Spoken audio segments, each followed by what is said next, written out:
Aujourd'hui, on commence une série sur mes leçons de leadership. Allez, c'est parti. Bonjour à tous, je suis le pasteur Tito Muchebele et vous êtes dans le podcast du pasteur. Le podcast qui a pour objectif d'apporter un peu de lumière et de nuance dans ce monde gris et sombre. Alors pendant les prochaines semaines, on va adopter un programme un peu différent. Je vais partager avec vous mes leçons de leadership. Ça va commencer par mes 12 premières leçons de leadership. Et ensuite, je vous parlerai sans doute de ce qu'un leader doit être et ce qu'un leader ne doit pas être. Ça, ce sera pour dans longtemps. Mais en attendant, j'aimerais partager mes 12 premières leçons de leadership avec vous. Les 12 principes pour diriger une équipe. Pour ceux qui ne me connaissent pas, j'ai 37 ans. Je suis un père de famille, un mari, un pasteur et un leader.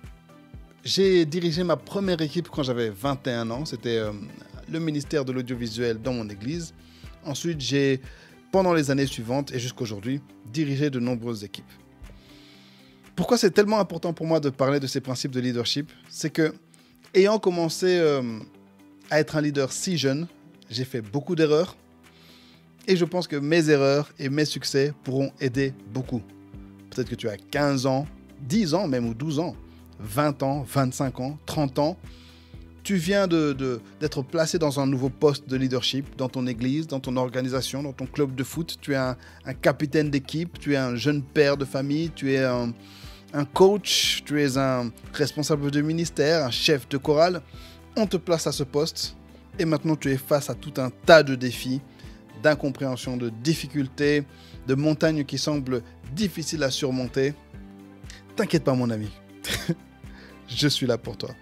J'espère que mes erreurs, mes succès, mon parcours, ce que j'ai appris par mes expériences, mes mentors, mes études en leadership vont pouvoir vous être utiles. Vous êtes prêts ? Allez, c'est parti. Tout d'abord, je tiens à dédier ce podcast à mes parents. Le pasteur Martin Muchebele Lukanda et le pasteur Rosiane Ngoy Muchebele, qui ont été des leaders très influents et qui m'ont donné ma chance à tellement de reprises. Ils ont cru en moi quand moi-même je ne croyais pas en moi. Ils ont cru en moi quand personne ne croyait en moi. Ils m'ont donné des opportunités de servir Dieu. Ils m'ont donné des opportunités d'exceller, d'apprendre. Ils ont été des guides incroyables pour moi. Et je leur en suis énormément reconnaissant. Je souhaite à chacun d'avoir des pasteurs, d'avoir des leaders, d'avoir des parents comme eux. Et c'est à eux que j'ai dédié en particulier ce podcast. Mais je tiens aussi à le dédier à tous les leaders, tous les mentors qui ont exercé un rôle dans ma vie, qui m'ont donné l'opportunité d'essayer, d'échouer, d'exceller, qui m'ont conseillé, qui m'ont guidé.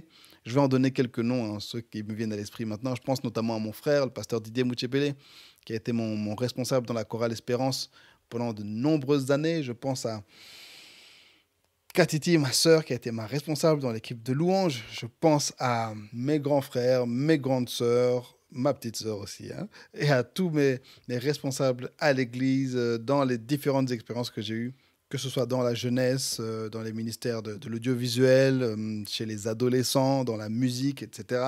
Tous ceux qui ont été là pour moi, merci. Une dédicace particulière au Dr Karanja, Benson Karanja, qui est le directeur, le président de la Beulah Heights University, qui est l'institution, l'université dans laquelle j'ai pu étudier le leadership. Merci d'avoir été un grand leader, de m'avoir inspiré, de m'avoir soutenu, de m'avoir aidé, de m'avoir motivé avant et encore maintenant.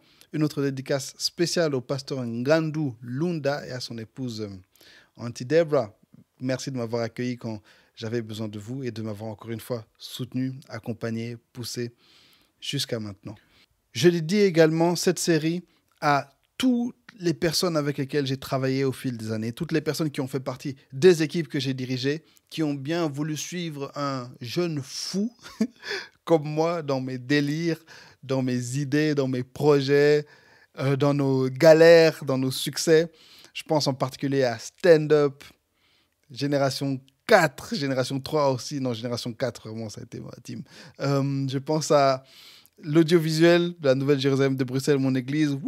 Je pense aux Invincibles, je pense aux ados de la Nouvelle Jérusalem de Bruxelles, je pense à tous les jeunes partout en Belgique qui m'ont suivi dans mes folies, je pense à toutes ces équipes avec lesquelles j'ai travaillé au fil des années.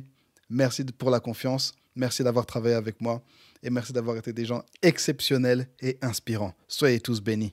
Et la dernière dédicace particulière, c'est à ma petite famille, la petite équipe que je dirige chaque jour, ma très chère épouse Charlène et mes merveilleux enfants Caleb et Evangelina Muchebele. Je vous aime très fort. Merci d'être la meilleure équipe au monde. Mes leçons de leadership. Comme je vous ai dit dans l'introduction, j'ai commencé en tant que leader assez jeune. De manière formelle, je suis devenu un leader à 21 ans, un chef d'équipe à 21 ans. J'étais un jeune homme inexpérimenté, assez audacieux, parfois un peu timide dans le ministère et dans mes décisions, très distrait, socialement un peu étrange, très individualiste, très orienté vers les tâches et vers le travail, pas tellement vers les gens. Et j'ai dû apprendre. J'ai dû apprendre parfois difficilement. Je ne suis pas un leader né, je suis un cinquième de famille, un avant-dernier, un peu un enfant du milieu et un peu un enfant de la fin. Je ne suis pas du tout un leader né. Ça ne m'a jamais intéressé de diriger qui que ce soit, où que ce soit. Et pourtant, c'est moi que le Seigneur a choisi pour diriger tellement d'équipes. Et c'est à ce moment que je dois reconnaître le rôle exceptionnel, le rôle gigantesque, le rôle déterminant du Seigneur Jésus-Christ dans ma vie. Sans lui, ma vie aurait été totalement différente. Sans lui, je ne sais pas ce que je serais devenu, je ne sais pas où j'aurais été. Mais moi, je n'aurais jamais pensé vivre la vie que j'ai vécue. C'était une bonne vie. Pour l'instant, c'est une courte vie, c'est que le début, mais tout est vraiment par la grâce de Dieu. C'est lui qui m'a aidé dans chaque projet que j'ai pu faire. C'est lui qui a mis des gens exceptionnels dans ma vie pour m'accompagner à chaque moment. C'est lui qui a placé toutes ces teams, ces équipes géniales que j'ai pu diriger, des gens créatifs, des gens motivés. Et beaucoup de ces membres d'équipe, je les considère maintenant comme des amis.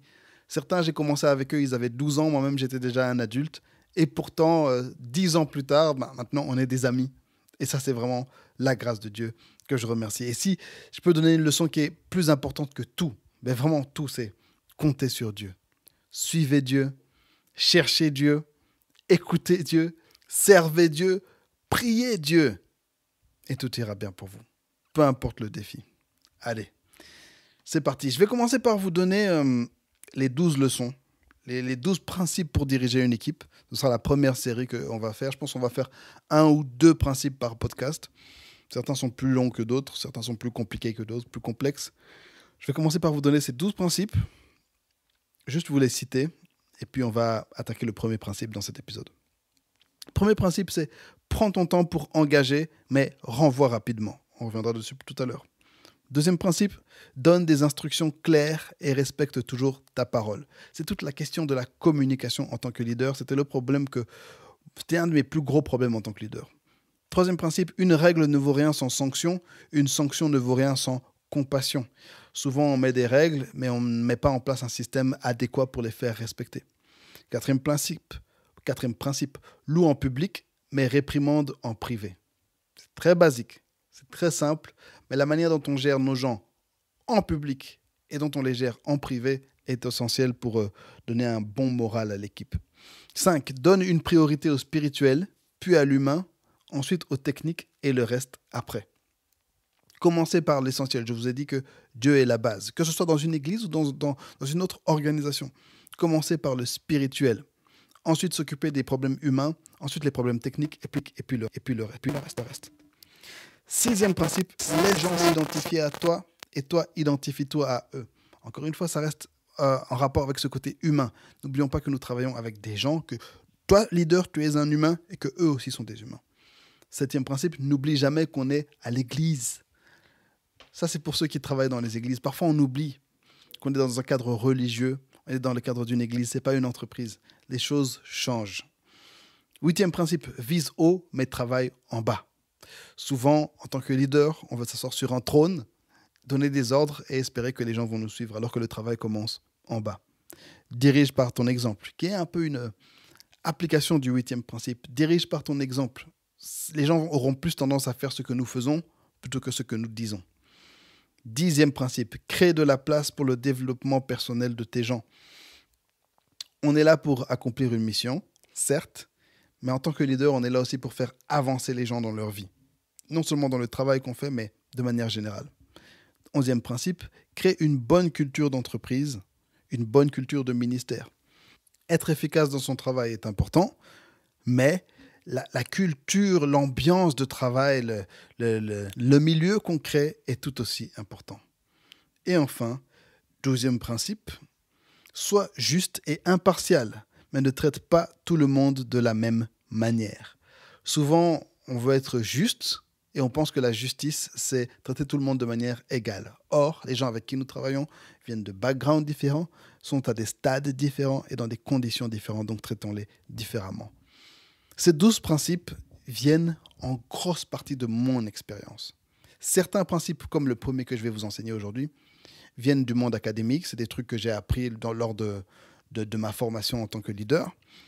Mais le gros de ces principes, ce sont des principes que j'ai appris en travaillant, avec le temps, que j'ai développé moi-même en étudiant aussi le leadership, en étudiant la Bible, en observant des leaders autour de moi et que j'ai pu finalement écrire.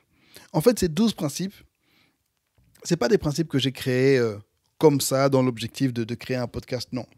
En fait, il y a quelques années, je devais transmettre mon ministère, un de mes départements, à un nouveau responsable. Et je m'étais posé la question, comment faire pour qu'il commence sur de bonnes bases. Et je me suis assis, j'ai commencé à écrire.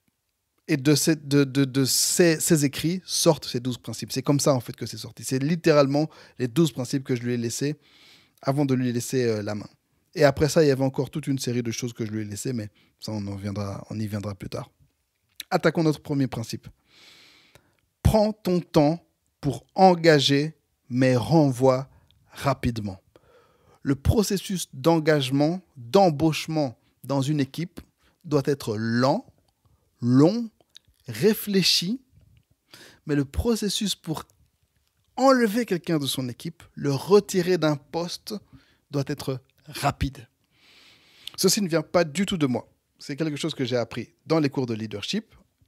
Après mes recherches, parce que pour tout vous dire, j'ai étudié il y a 10 ans maintenant le leadership. Non, il y a 8 ans.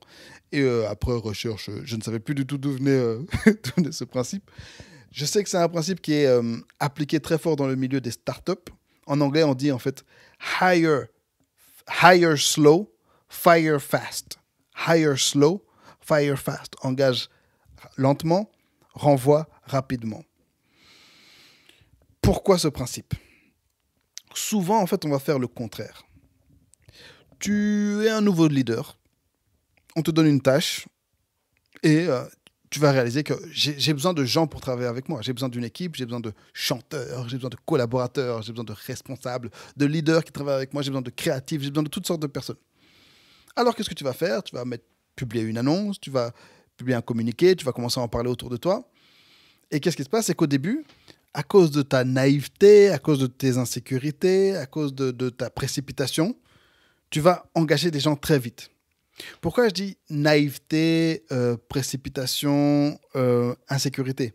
Naïveté, au début, tu penses que tout le monde est gentil. Tu penses que tout le monde veut travailler avec toi. Au début, tu penses que toutes les personnes qui disent qu'ils sont compétents pour quelque chose vont le faire, sont réellement compétents et vont effectivement travailler pour accomplir cette chose. Au début, tu es très naïf, tu crois facilement les gens. Au début aussi, tu es naïf par rapport à toi-même. Tu penses que tu vas prendre des gens dans ton équipe, des gens très compétents, et que tu as les capacités directement pour les mettre au travail avec la plus grande efficacité. Je parle aussi d'insécurité. Au début, tu te dis, mais qui est-ce que je suis ? C'est ce que moi je pensais. Hein. Qui est-ce que je suis ? On m'a nommé à ce poste, mais qui va croire en moi, en fait ? Alors, les quelques personnes qui te disent, moi, je veux travailler avec toi. Tu te dis, waouh, eux, ils veulent bien. Je les prends.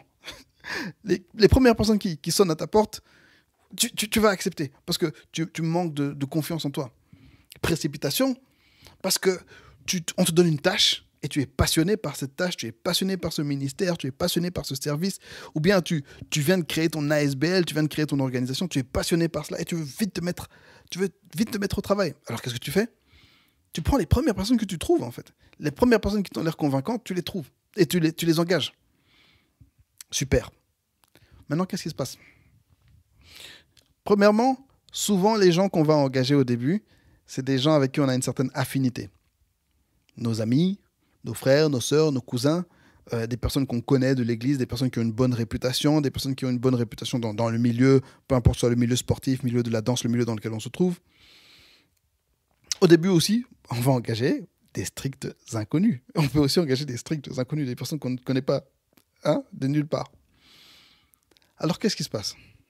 Tu engages ces personnes et tu remarques avec le temps, ou bien tout de suite, que soit ils ne sont pas du tout compétents, soit ils ne sont pas qualifiés, soit ils ne sont pas motivés, soit ils ne sont simplement pas efficaces.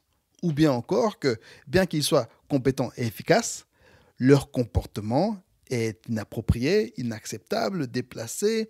Ils ont un mauvais moral ou ils plombent le moral de l'équipe. Et là, tu aimerais te débarrasser d'eux. Un troisième scénario que je vais vous donner, c'est aussi que tu engages la personne, mais tu réalises que les performances de la personne ne correspondent pas à ce que toi tu voudrais. Bien que la personne est motivée, travaille et semble efficace, ces performances ne correspondent pas à la vision que tu avais. Et là, maintenant, tu es mal. Là, maintenant, tu es très mal. Parce que si c'est quelqu'un que tu aimes, quelqu'un avec qui tu as des affinités, comment lui faire comprendre, écoute, je veux plus que tu fasses partie de ma team, sans briser votre amitié. Ce qui se passe aussi souvent, c'est que au début, tu prends cette personne qui t'est proche. Au début, ça va vite fait à cause de l'engouement du début, mais une fois que vous vous installez, ça ne va plus. Et là, comment faire?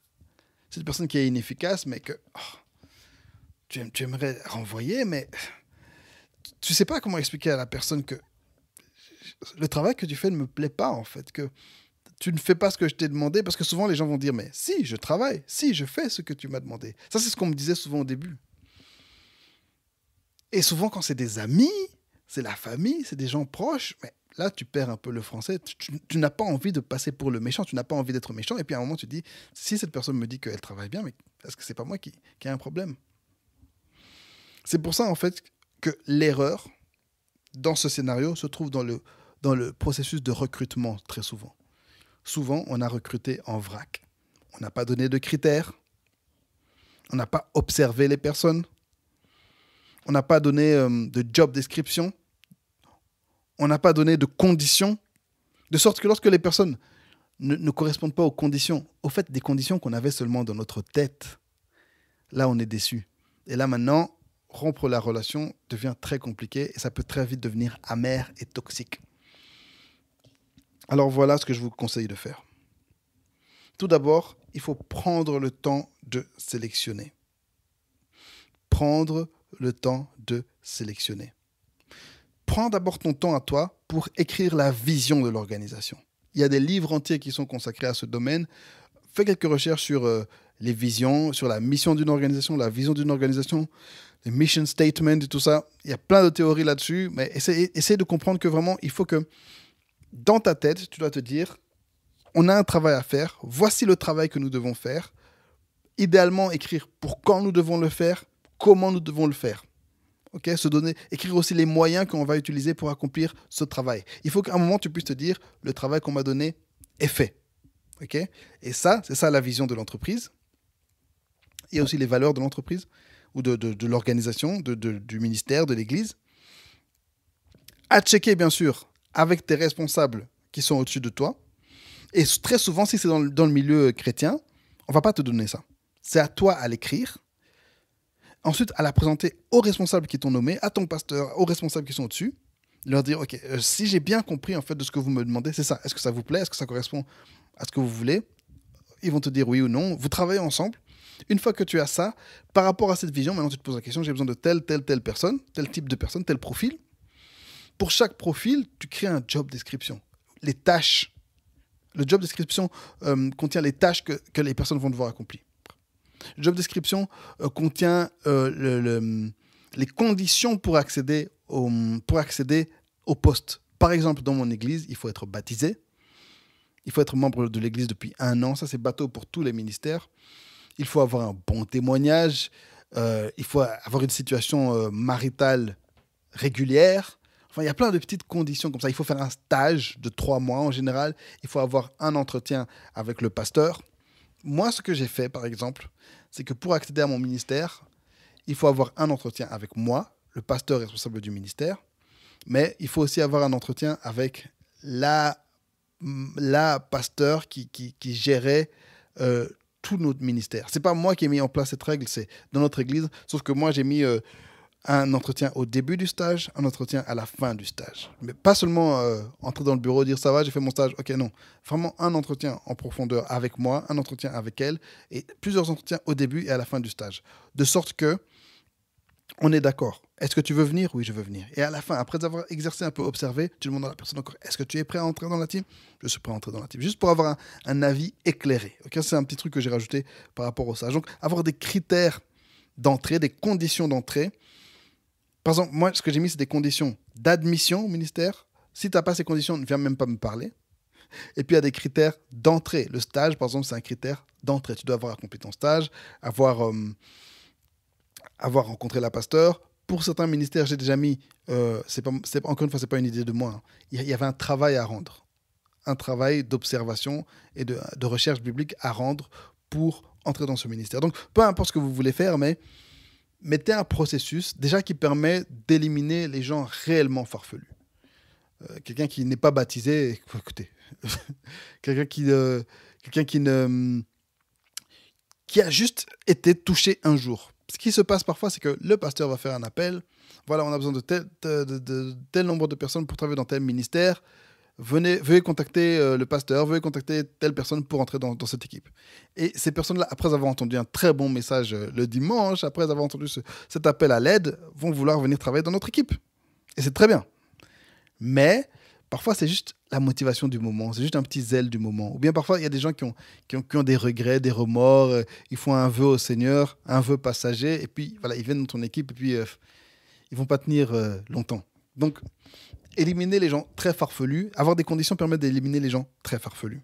Parce que ce que tu veux, c'est trouver des gens hautement fidèles à toi, fidèles à Dieu, fidèles à l'équipe, fidèles au travail.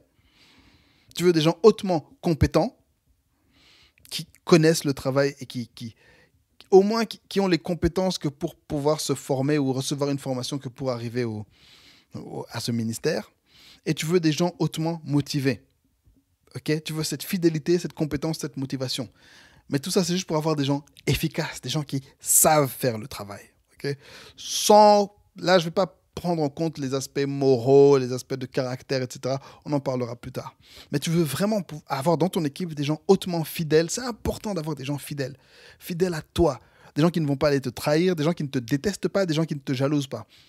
Ça a l'air farfelu, mais croyez-moi, vous voulez avoir des gens fidèles à vous en tant que leader dans l'équipe. Peut-être qu'ils ne le seront pas dès le début, mais en tout cas, tu veux être sûr de ne pas avoir des gens qui te détestent, des gens qui sont opposés à ton travail, des gens qui sont fidèles au ministère, au travail, qui veulent faire ce que vous voulez faire. On est dans le ministère de la jeunesse, mais on veut des gens qui sont fidèles envers les jeunes, qui aiment les jeunes. Et croyez-moi, ça a l'air basique ce que je dis, mais vous seriez surpris. Des gens ont des idées très spéciales dans la tête.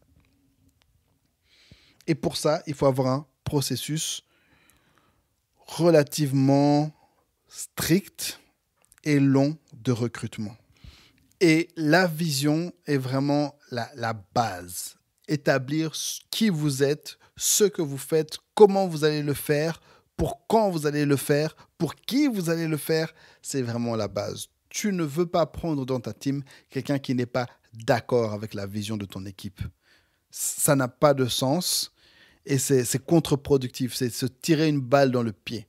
Donc ça, c'est vraiment la base. La vision, le job description, ça, c'est le truc que je vous dis.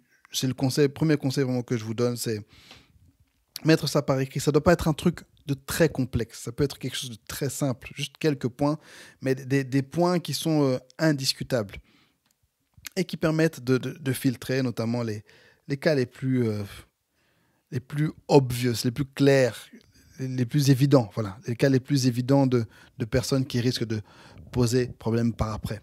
Et donc, une fois que tu as cette vision, une fois que tu as ce job description, quand à un moment donné dans le travail, quelqu'un ne correspond plus à ça, tu peux venir avec le document écrit, ce document que cette personne avait vu dès le départ, et lui dire, écoute, je vois que tu ne corresponds plus à ce qu'on avait dit. Ce à quoi on s'était mis d'accord que tu devais venir une fois par semaine, 2 fois par semaine, on s'était mis d'accord que tu devais arriver de telle heure à telle heure, mais je ne te vois plus respecter ces règles.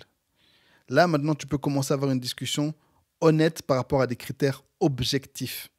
C'est vraiment, vraiment important. Je vous assure que, surtout si c'est dans des petites organisations, des églises, des clubs, des petites size belles, etc., avec nos proches, avec nos amis, sans ça, ça devient très vite du n'importe quoi. Sans ça, on plonge très vite dans le chaos le plus profond. Donc, c'est vraiment un petit conseil que je nous donne. Engager lentement, prendre le temps pour engager, mais renvoyer rapidement. Quelques exemples bibliques. La Bible nous donne pas mal d'exemples de leadership. D'ailleurs, l'exemple parfait du leader, c'est Jésus, et on reviendra là-dessus. Mais un exemple très visuel du leader, c'est Moïse. Moïse est ce leader, c'est vraiment quelqu'un qui dirige les gens, qui les a pris du point A au point B. Il les a sortis de l'esclavage à la terre promise. Il les a sortis d'un point négatif à un point positif. Il avait une mission qu'il a accomplie et à un moment, la mission s'est terminée. Il avait une vision qu'il a expliquée aux gens et en particulier sur le mont Sinaï, il a donné la loi aux gens, il leur a donné les critères pour entrer dans la terre promise, il leur a expliqué comment le voyage allait se passer. Voilà. Moïse est en ça un excellent exemple de leader. Et donc, nous continuons sur la Bible. On va lire Juges chapitre 7, versets 1 à 7. Ce texte nous donne l'exemple de la sélection de l'armée de Gédéon. Pour ceux qui ne connaissent pas ce texte, Gédéon, ça se passe à l'époque des juges, pendant les 400 années avant la royauté en Israël. Et ce jeune homme a été appelé pour diriger une armée pour lutter contre les Madianites. Et le recrutement de son armée s'est passé en 3 étapes. 3 étapes qui ont été dirigées par Dieu. La première étape, c'est que Gédéon a fait un appel général. Qui veut venir se battre? Qui veut mener ce combat, représenter son pays, participer à la libération de son pays? Donc ça, déjà, c'était l'appel. Comme on a pu voir dans nos ministères, dans nos organisations, faire un appel d'offres. Qui veut? Déjà, ça, c'est important parce que ça veut dire qu'on n'a pas forcé les gens à venir. Ça veut dire que les gens qui sont là ont au moins un minimum de motivation. Okay, c'est un appel volontaire. Ce qui est important, parce que comprenez que dans beaucoup de petites organisations, dans beaucoup d'églises, par exemple, de petites églises, de petits ministères, beaucoup sont là parce qu'on les a un peu forcés. Le pasteur leur a un peu forcé la main. Les enfants du pasteur, souvent, sont là par défaut. Ou bien ils sont là simplement parce que, voilà, ils étaient là. Et ça, c'est le premier critère de Gédéon, ça a été l'appel volontaire. Le deuxième critère, on le trouve dans le verset 3, c'est que Dieu dit à Gédéon, il y a trop de monde dans cette armée. Et il dit, ceux qui ont peur et qui tremblent, retournez chez eux. Okay? Ceux qui ont peur et qui tremblent, retournez chez vous. Donc on a permis à ceux qui étaient motivés, ils étaient motivés pour leur pays. Mais ils avaient des raisons de ne pas vouloir faire cet engagement jusqu'au bout. Notamment le bout d'un engagement militaire, ça peut très bien être la mort ou bien partir des mois entiers. Voilà. Et il a donné encore un critère supplémentaire. C'est simplement, si vous avez des raisons légitimes, la peur en l'occurrence, de ne pas pouvoir exercer ce travail, rentrez chez vous. Donc vous voyez, avoir des critères permet de mieux sélectionner. Et là, 10 000 personnes sont parties. Ensuite, il y a eu un petit test. Dieu dit à Gédéon de dire aux soldats, allez à l'eau, allez à la rivière. Ceux qui demande aux soldats de boire. Ceux qui vont se pencher jusqu'à l'eau pour boire comme des chiens, ceux-là rentrent à la maison. Ceux qui vont rester à genoux et prendre l'eau de leurs mains et l'amener jusqu'à leur bouche, ceux-là vont rester. Parce qu'on pense que c'est parce que ceux qui ont bu comme des chiens, ils n'avaient pas cette prudence et ce niveau d'alerte nécessaire à un soldat.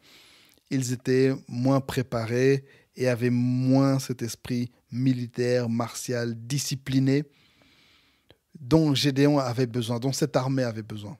Donc là, on a un critère, encore une fois, très objectif, relatif au caractère et à la compétence des personnes qui étaient là. Et avec ce test, plus de 9000 personnes sont parties et Gédéon est resté avec 300 hommes. Et c'est avec ces 300 hommes qu'il a conquis la victoire, qu'il a vaincu l'ennemi. Et ça, c'est vraiment un exemple hyper important pour nos leaders. Ce n'est pas toujours le nombre qui compte. Souvent, il vaut mieux avoir une petite équipe hyper entraînée qu'une grosse team de gens désordonnés, peu motivés, peu disciplinés, peu compétents. L'armée a très bien compris ça. C'est pour ça que, à l'heure actuelle, toutes les armées du monde ont des unités d'élite, des tout petits commandos d'hommes hyper entraînés, hyper compétents, hyper motivés, qui subissent des tests inhumains pour pouvoir entrer dans ces unités d'élite. Essayez de considérer votre équipe comme une unité d'élite. Les personnes que tu veux dans ton équipe doivent être des gens d'élite. Encore une fois, ça dépend de la vision, en fait, au final. Si je prends mon exemple à moi, en tant que responsable de la chorale des ados de mon église, les Invincibles, la vision des Invincibles est différente d'autres groupes, d'autres ministères. C'est un ministère qui est ouvert à tous les ados. Dans la vision des Invincibles, je veux emmener tous les ados qui le veulent à l'excellence. Donc, peu importe que tu aies un background en chant, peu importe que tu sois compétent, peu importe que tu sois vraiment motivé, l'important, c'est que tu sois là. Et ça fait partie intégrante de la vision. Donc, quand chez les Invincibles, je vois un ado une fois et je le revois 1 an après, ce n'est pas un échec. C'est une réussite parce que ça fait partie de la vision du ministère. Vous voyez ? Alors que dans d'autres ministères, par exemple le groupe Stand-Up, qui est un groupe de chant qui est un peu plus considéré comme une petite unité d'élite, c'est un ministère qui demande un hyper engagement. Un engagement, je dirais, extrême, presque excessif. Avec Stand-Up, c'était aller au studio la nuit. Travailler à une période, quand on a enregistré notre album à l'époque, c'était studio tous les jours pendant 1 mois, qui est un engagement que je ne demanderais presque pour aucune équipe que j'ai dirigée. Mais pour cette petite unité d'élite, c'est le genre d'engagement qu'il faut. Et tu dois recruter quelqu'un qui est prêt à avoir ce genre d'engagement. L'Ancien Testament nous donne d'autres exemples de recrutement d'hommes. Je pense notamment au recrutement des espions par Moïse. Moïse a envoyé 2 espions dans la terre promise. Et pour ces hommes-là, il a choisi des princes du peuple. Des princes, donc des hommes qui avaient un certain niveau de leadership déjà, des hommes compétents, des hommes aussi qui avaient quelque chose à perdre de s'enfuir. Ils devaient revenir vers leur peuple pour les diriger. Donc il a donné certains critères d'accès à cette mission. Ça, encore une fois, c'était un commando d'élite. Un autre exemple aussi qu'on a, c'est dans Exode chapitre 18, versets 21 à 27. Jéthro, le beau-père de Moïse, vient le trouver dans le désert et voit que Moïse se fatigue à exercer des jugements de droit commun pour la population. Et là, Jéthro lui conseille de choisir parmi les hommes d'Israël des chefs qui vont exercer certaines tâches à sa place. Et voici les critères qu'il donne à Moïse. Choisis parmi tout le peuple des hommes capables, qui craignent Dieu, des hommes intègres, ennemis du gain malhonnête. Donc là, Jéthro nous donne une série de critères qui sont plus en rapport avec la qualité de l'homme, la qualité du caractère, la qualité morale de ces hommes. Des hommes qui craignent Dieu, des hommes très religieux et qui ont une réelle religion dans leur cœur, des hommes intègres, des hommes droits, donc pas des hommes pas des menteurs, pas des manipulateurs, pas des hommes faux, des hommes capables. Là aussi, le premier critère en fait qui a été donné, c'était un critère de compétence. Donc, une série de critères mixtes en rapport avec la compétence, avec le caractère et avec l'aspect moral de ces individus. Et aussi, dans les versets suivants, il donne exactement la tâche que ces hommes devront accomplir. Tout d'abord, il dit « Établis-les sur eux comme chefs de milliers, de centaines, de cinquantaines et de dizaines. » Donc, il y avait différents niveaux de leadership qui devaient être remplis. Et comprenez que par rapport à ces différents niveaux de leadership, on allait prendre différents individus plus ou moins capables, plus ou moins compétents, ayant plus ou moins d'expérience, et les placer à des niveaux différents de leadership. Ensuite, verset 22, ce sont eux qui jugeront le peuple de manière permanente. Ils porteront devant toi toutes les affaires importantes et jugeront eux-mêmes les petites causes. Vous voyez, ça c'est ce qu'on appelle un job description. C'est rien de dingue, rien de fou. 2-3 phrases, mais ça explique clairement le genre de personne qu'on veut, à quelles tâches ils devront s'affairer, quel poste ils devront remplir et dans quelle organisation ils devront s'intégrer. Vous voyez, c'est exactement de ça dont je parle. Job description. On a encore pas mal de textes identiques dans la Bible. Je vais donner encore quelques exemples courts, notamment dans 1 Timothée chapitre 3. L'apôtre Paul nous donne les critères pour choisir un diacre dans la nouvelle église, c'est-à-dire un responsable, en fait, quelqu'un qui aura une responsabilité dans l'église. Donc c'est dans 1 Timothée chapitre 3. On trouve ça à partir du verset 1. Il dit que celui qui veut aspirer à la charge de responsable, donc là, on nous parle de quelqu'un qui aspire à la charge. Il dit, ok, quelqu'un veut être volontaire, très bien. Il dit, c'est une belle charge qu'il désire, très bien. Mais, voici les critères. Il faut qu'il soit irresponsable. Non, ça commence mal. Hein. Il faut qu'il soit irréprochable, fidèle à sa femme, sobre, réfléchi, réglé dans sa conduite, hospitalier. Là, on commence par des critères moraux. Donc, irréprochable. Fidèle à sa femme, sobre, réfléchi, réglé dans sa conduite. On nous explique vraiment de quel genre d'homme il s'agit. Hospitalier, de quel caractère on veut. Ensuite, on nous dit qu'il doit être capable d'enseigner. Critère de compétence. Ensuite, il ne doit pas être buveur, violent, mais au contraire, doux, pacifique et désintéressé. Okay. On nous donne encore une fois des critères moraux relatifs à ce qu'on s'attend de cet homme, parce qu'il va être dans un poste de responsabilité dans l'Église. On veut qu'il soit doux envers les gens qu'il va diriger. C'est des critères moraux, mais au final, là, ce sont des critères aussi de compétence. La douceur devient une compétence dans ce cas précis. Verset 4 nous dit, il faut qu'il dirige bien sa propre maison et qu'il tienne ses enfants dans la soumission et un entier respect. Et là, c'est un critère de compétence et d'expérience. Si tu as l'expérience dans ta maison et qu'on peut voir que tes enfants sont corrects, ta femme est correcte, ok, dans ce cas, on peut croire que dans l'équipe que tu vas diriger, dans le travail que tu vas faire à l'église, tu seras correct. Il y a encore un autre critère.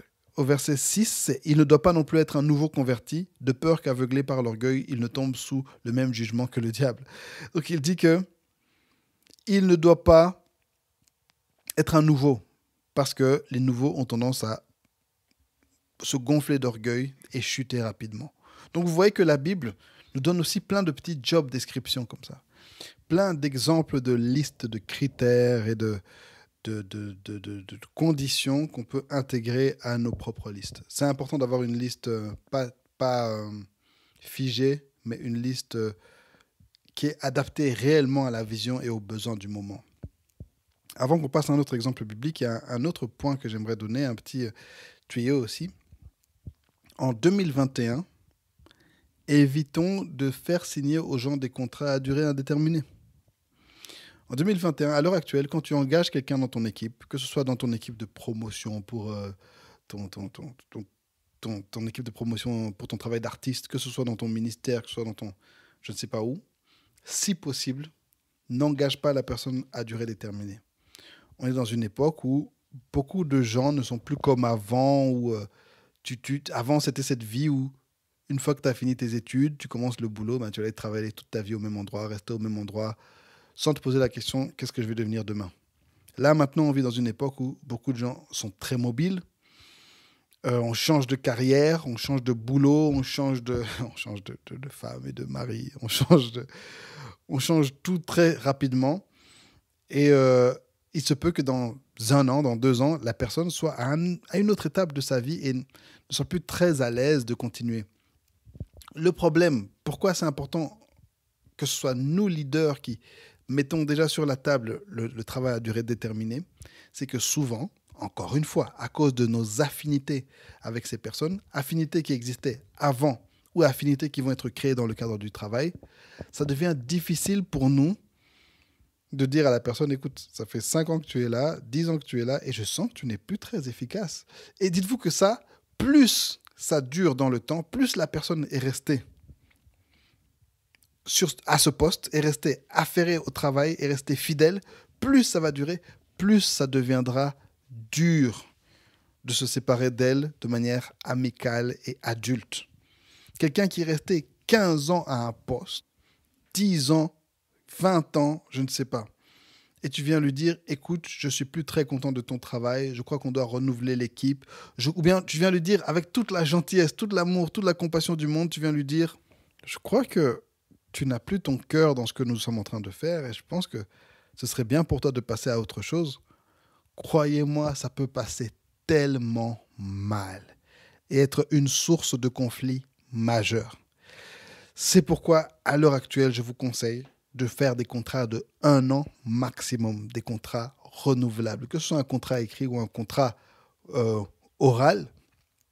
Par exemple, dans le job description, tu peux très bien dire, voilà, tu t'engages pour 1 an. Ou bien une chose que moi je fais maintenant, c'est dire, écoutez, bienvenue dans la team, dans 1 an, on va revoir si on continue à travailler ensemble, dans 1 an, on va revoir si tout le monde reste en fait. Et il y a des moments, si par exemple, ce qui arrive aussi à beaucoup de leaders, c'est qu'on te nomme responsable d'une équipe qui est déjà depuis longtemps. Et que les anciens refusent de s'adapter à la nouvelle manière de travailler, ou bien les anciens ne te respectent pas, ou bien les anciens sont juste là depuis très longtemps. Ou bien, et ça c'est un peu la suite de ce que je viens de dire, c'est que le pasteur, le chef de l'organisation, voit qu'il y a cette équipe qui fonctionne mal. Change seulement le responsable, met un nouveau responsable en oubliant qu'il y a cette culture d'entreprise peu efficace, négative, qui est déjà insérée, qui est déjà activée dans cette entreprise, qui est inculquée dans cette entreprise, dans ce département, dans ce ministère, dans cette team. Et bien qu'on change le responsable, la mauvaise culture reste toujours. Et parfois, il se peut que tu aies à soit mettre tout le monde dehors, soit leur demander réellement de faire un choix.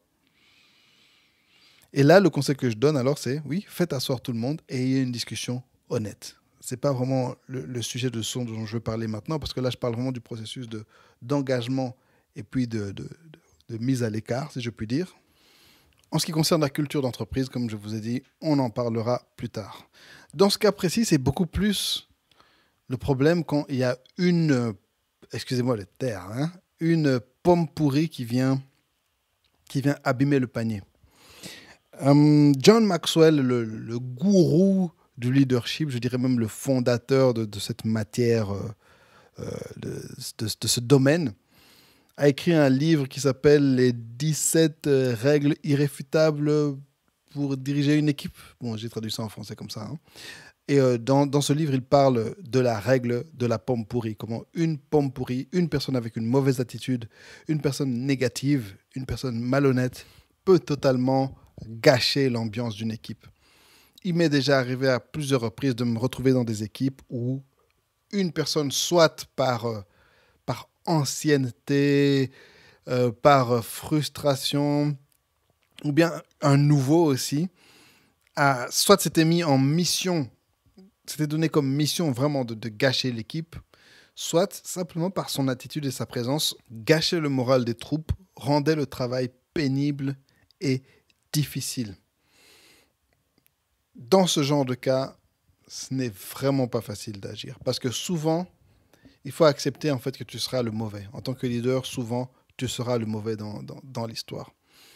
Mais si vous vous êtes déjà mis d'accord à la base lors du recrutement en ce qui concerne l'attitude à avoir, en ce qui concerne le comportement à avoir, prendre une décision sera beaucoup plus simple. Alors que si cette personne avec qui vous étiez amis pendant des années soudainement se transforme, je vous assure que ça peut très vite gâcher l'équipe. Ça peut très vite gâcher le travail. Ça peut très vite même emmener jusqu'à la dissolution de l'équipe ou au départ d'une grosse partie des membres. Ou simplement, vous devenez inefficace. Impossible d'avancer, impossible de travailler. Je vais donner encore un tout petit exemple d'engagement. Jésus, lorsqu'il a engagé ses disciples, leur a dit simplement « Viens et suis-moi ». C'était la phrase qu'il disait à ses disciples « Viens et suis-moi ». Simple principe. Sauf que lui choisissait les gens. Donc il choisit quelqu'un et lui dit « Viens et suis-moi ». Et si la personne venait, il faisait partie de la team. S'il ne venait pas, je me souviens de cette histoire du jeune homme riche qui est venu voir Jésus en disant « Voilà, j'ai déjà vendu toutes mes choses, enfin j'ai déjà donné de l'argent aux pauvres, j'ai suivi toute la loi, que puis-je faire pour entrer au royaume de Dieu ?» Jésus lui a dit « Vends tout et viens ». Il n'a pas pu tout vendre. Jésus lui a donné un petit test pour faire partie de la team, mais il a échoué le test. C'est important d'avoir des critères de recrutement. C'est vraiment ça le gros point que je veux vous donner, c'est ayons des critères de recrutement.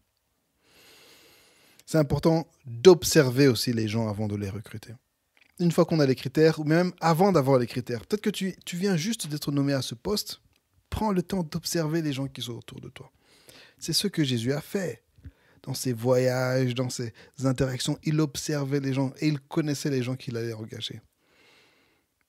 Josué, le disciple de Moïse, est, je pense, un des meilleurs exemples d'observation et de formation. Il a passé en fait toute sa vie, je vais même dire, j'allais dire toute sa jeunesse, mais en réalité, il a passé plus de 40 ans, en tout cas, au service de Moïse. Et c'est seulement à la fin de ces 40 ans que Moïse lui a dit « C'est toi maintenant le chef ». Bon, ça venait de Dieu, ça ne faisait pas partie du plan, mais après 40 ans d'observation, il a été formé et il est devenu la personne qu'il fallait pour le boulot. Bon, on n'est pas Moïse, on ne va pas vivre 120 ans, enfin certains j'espère, mais voilà, on n'a pas le temps de Moïse, on n'a pas le timing de Moïse, on n'a pas la mission de Moïse précisément, mais prenons le temps d'observer, prenons le temps de former. David, le roi David, avait 300 hommes qui étaient autour de lui. En fait, c'était des gens, leur principe de recrutement, c'était des hommes qui étaient endettés, qui avaient des problèmes, qui ont suivi David. Donc vraiment, le recrutement, c'était le pire recrutement. Parce que lui, il a vraiment récupéré les raclures, le bas de la société, les pires personnes, des brigands, des perdus.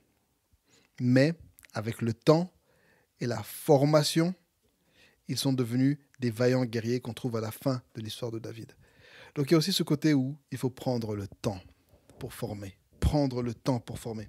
Une fois que tu as ton processus de recrutement qui est mis en place, il faut aussi avoir un processus de formation où tu peux prendre quelqu'un qui est compétent, quelqu'un qui a les compétences, quelqu'un qui a la connaissance, quelqu'un qui a la motivation et le rendre efficace. Dans ce processus de formation, tu peux aussi enseigner les valeurs de ton organisation. Tu peux aussi enseigner les valeurs de ton ministère. Tu peux, dans ce processus de formation, leur enseigner un peu au sujet de toi. Créer un processus de formation, encore une fois, ça ne doit pas être un truc très compliqué. Et il y a beaucoup de choses qui existent online. Allons voir sur YouTube, allons voir sur les sites des églises ou les sites des organisations qui ressemblent aux nôtres. Une église telle que Life.Church est une église qui a beaucoup de ressources à la disposition des gens. Hillsong, ils ont le Hillsong Network, qui est ce réseau dans lequel ils partagent beaucoup d'informations pour les églises. L'observation et la formation. Une fois que tu as ta vision, ou même avant que tu aies la vision, tu peux déjà observer. Une fois que tu es engagé, tu dois former. Mais avant même d'engager, tu peux mettre en place un processus de formation. Encore une fois, ce n'est pas toujours facile, notamment parce que tu es sans doute toi-même nouveau dans ce poste. Tu es sans doute nouveau dans l'organisation. Tu as peut-être 15 ans. À 15 ans, créer un processus de formation n'est pas facile. Et là, ce qui peut aider, et ça c'est un conseil que je donne et je vous redonne, allez voir quelqu'un qui est plus expérimenté. Ça peut être quelqu'un qui est plus expérimenté dans votre organisation, en particulier la personne qui vous a nommé à ce poste. Ça peut être l'ancien responsable à ce poste, mais ça peut aussi être quelqu'un d'une autre organisation. Tu vois une église dans laquelle un département fonctionne bien, tu vas voir ces gens-là et tu leur dis « Parlez-moi, enseignez-moi, donnez-moi ce que vous pouvez me donner ». Souvent, on est trop fier, trop timide, alors qu'il y a beaucoup d'informations qui sont disponibles et il y a beaucoup de gens qui sont prêts à nous aider. Un autre point important que j'aimerais que vous reteniez, c'est l'intentionnalité. Je ne sais même pas si c'est un vrai mot. Mais j'ai besoin que vous soyez intentionnel en tant que leader. Ne pensez pas que vous allez arriver à de la grandeur et à de l'efficacité par hasard. simplement à cause de votre super personnalité. Parce que c'est moi, je suis tellement sympa, je suis tellement gentil. C'était l'erreur que je pensais, que j'ai fait moi quand j'étais jeune. Je croyais que simplement en étant gentil, en étant sympa, tout irait bien. Non. Parce qu'un leader est la personne qui doit pouvoir prendre des choix difficiles. Parce qu'un leader est particulièrement nécessaire quand les choses ne vont pas bien. Si on t'a nommé à un poste, c'est très probablement parce que les choses n'allaient pas bien. Et c'est pour ça qu'on a besoin de toi. Si les choses fonctionnaient bien, on n'aurait pas besoin de leader. Donc, il faut qu'on soit intentionnel dans notre objectif de faire en sorte que les choses tournent bien. Ça demande de la préparation, ça demande de la réflexion, ça demande de la correction, ça demande de passer du temps avec Dieu. Parce que quand on passe du temps avec Dieu, il nous ouvre les yeux sur des réalités qu'on ne pourrait même pas comprendre. En passant du temps avec Dieu, j'ai compris qu'il y avait certaines personnes avec qui je travaillais qui avaient des problèmes spirituels. En passant du temps avec Dieu, j'ai compris qu'il y avait certaines personnes avec qui je travaillais qui avaient des problèmes familiaux. Ils avaient besoin qu'on les aide dans leur famille ou simplement qu'on les écoute dans leurs problèmes familiaux pour aller mieux et être plus efficace. Je vais vous donner un exemple. Et cet exemple, c'est vraiment le contre-exemple de tout ce que je vous ai donné avant. Parce que ce principe, et tous les principes que je vais vous enseigner par ailleurs, ne sont pas de la vérité biblique, je dirais. Ce n'est pas une vérité à 100%. C'est des principes, mais qui ont des exceptions. Un des dangers de engager lentement et renvoyer rapidement, c'est que parfois, on va rater une opportunité d'engager quelqu'un qui a un énorme potentiel, mais qui n'est pas encore atteint. Parfois, en engageant trop lentement, en prenant trop de temps pour engager, on va rater le temps de Dieu. On va rater une fenêtre qui nous est ouverte pour faire des choses exceptionnelles. Il y a des choses que j'ai faites dans le passé dans le ministère qui ne sont plus faisables aujourd'hui. Je donne l'exemple, avec ma chorale des ados les Invincibles, on a enregistré un album en studio il y a 1 an et demi jusqu'à il y a quelques mois. Maintenant, c'est la pandémie. On est bloqué à la maison. Si j'avais raté le temps de Dieu, on n'aurait pas pu faire ça. Et effectivement, à ce moment, quand j'ai eu cette nouvelle génération d'ados qui sont arrivés, je voulais faire ce que je faisais d'habitude, prendre le temps de les former. Mais là, l'esprit en moi m'a vraiment fait comprendre que non, allez au studio, faites les choses différemment. On a été directement au studio avec ces ados qui n'avaient aucune formation. On a enregistré. Et j'ai saisi cette opportunité. Lorsque parfois on prend trop de temps, on peut rater le temps de Dieu.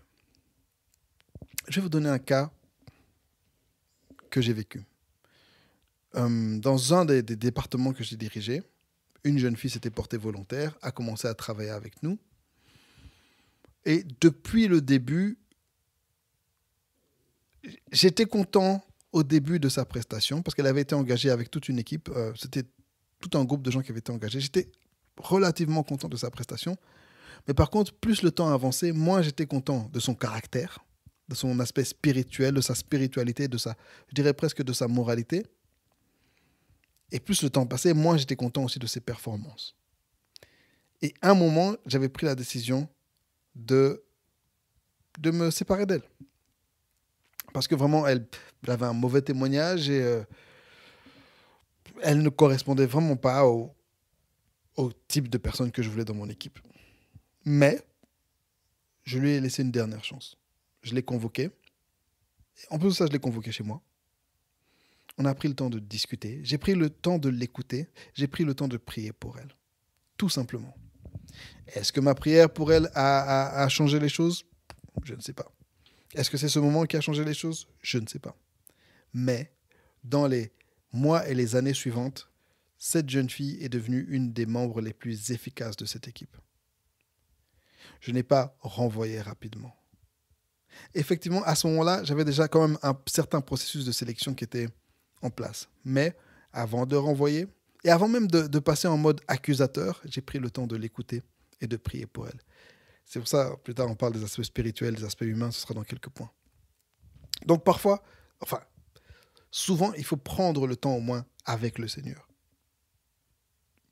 Mais ne pas laisser à la personne le temps de gâcher l'équipe, le temps de gâcher tout le travail. Une des choses qu'il fait aussi, il faut comprendre pourquoi les gens parfois sont inefficaces et pourquoi il faut prendre le temps avant de renvoyer les personnes. de se séparer des personnes. J'essaie d'être gentil, mais c'est pas facile. C'est à cause de tout ce qui est self-sabotage et syndrome de l'imposteur. Je pense que beaucoup de gens, et ce fut mon cas, souffrent de self-sabotage et du syndrome de l'imposteur. Le self-sabotage, c'est vouloir s'empêcher de réussir. C'est la peur de réussir qui fait qu'on fait tout pour ne pas réussir. En fait, on a peur, premièrement, de réussir. Tu as réellement peur de réussir, d'avoir du succès et qu'on t'arrache ce succès. Parce que c'est ce que tu as vécu dans ta vie. Une fois que tu avais un bon jouet, on t'enlevait ça quand tu étais enfant, et tes parents étaient peut-être un peu instables, ou bien peut-être vous n'avez pas les moyens, et quand il y avait de bonnes choses qui arrivaient, souvent on te les arrachait. Peut-être que tu as connu une grosse séparation dans ton enfance qui a fait que tu as toujours peur qu'on t'enlève les choses.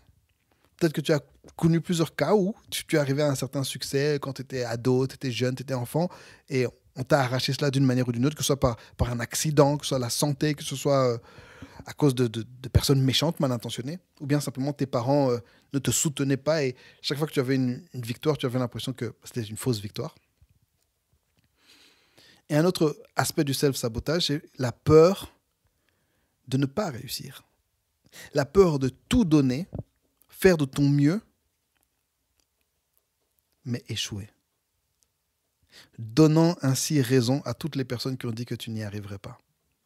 Donnant raison à toutes les personnes qui t'ont méprisé, qui t'ont insulté, qui t'ont bloqué, qui ont dit que tu étais incapable, que tu étais nul, ceci, cela.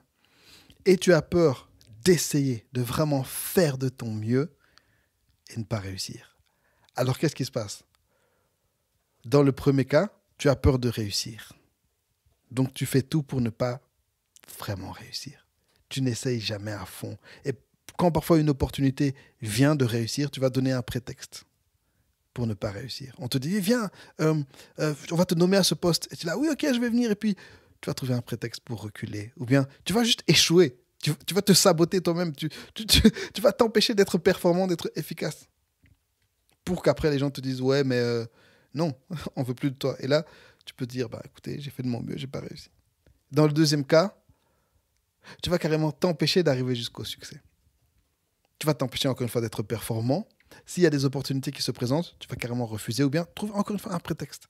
Le self-sabotage. Et quelqu'un que tu as peut-être engagé avec tout le processus approprié, tu trouves que les résultats de cette personne ne sont juste pas bons. Ben, c'est peut-être que cette personne souffre de self-sabotage ou de syndrome de l'imposteur. Encore une fois, quelque chose avec lequel j'ai beaucoup moi-même, j'ai beaucoup galéré et souffert.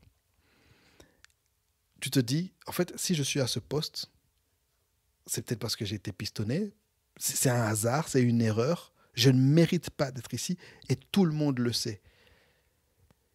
Et si j'essaie de faire de mon mieux ou si je fais une erreur, tout le monde le verra. Alors je vais rester discret, je ne vais rien faire. Alors je vais pas trop bien travailler, je vais rester dans l'ombre, je ne vais pas changer les choses, je vais me faire discret. Syndrome de l'imposteur. Oui, je suis ici parce que je connais quelqu'un qui m'a nommé ici. Moi, par exemple, beaucoup de choses que j'ai faites, je n'ai jamais reçu de formation formelle par rapport à ça. Le chant, la direction de groupe, j'ai créé un studio et je mixe de la musique. Dans pas mal de trucs que j'ai fait dans l'audiovisuel, je n'ai jamais reçu de formation formelle. Et souvent, j'avais l'impression que je suis là un peu par hasard. Il y a des gens plus compétents que moi et si je suis là, c'est parce que je connais quelqu'un qui m'a placé ici. Souvent, c'était mon père. Et que tout le monde sait que je suis incompétent et tout le monde voit que je suis incompétent et tout le monde va finir par réaliser que je suis incompétent et que je suis un imposteur. Et ça me paralysait dans le travail. Très souvent, j'ai eu besoin qu'une personne me dise « Merci pour ce que tu fais. Tu es un bon responsable. Tu es un bon membre. Tu es efficace. Nous croyons en toi. Merci d'être là. » Et ce genre de parole m'a aidé. Alors, nous, responsables, ayons ce genre de parole envers les autres. Parfois, il y a quelqu'un qui est là dans ton équipe qui ne sait même pas que tu es content qu'il soit là. En fait, parce que c'est quelqu'un qui n'a jamais eu ça dans sa vie. Quelqu'un qu'on n'a jamais apprécié, à qui on n'a jamais dit tu es efficace, tu es quelqu'un de bien. Je suis content que tu sois là, je suis content de travailler avec toi. Et ce genre de parole peut tout changer avant de renvoyer quelqu'un. Voilà, je crois que j'ai dit tout ce que je pouvais dire sur ce point. Si vous avez des questions, n'hésitez pas à me les poser en commentaire, à me les envoyer sur les différentes plateformes. Merci d'avoir écouté cet épisode. Merci de suivre cette série. J'espère que ça vous a été utile, que ça vous a apporté quelque chose, de l'information, du réconfort, que ça a peut-être allumé une ampoule dans votre tête, que ça vous a peut-être redonné de la motivation. En tout cas, c'est ce que j'espère. Dans la description, vous avez les différents lieux virtuels où vous pouvez me contacter, me suivre sur Twitter, sur Instagram, etc. Mais je suis principalement sur Twitter.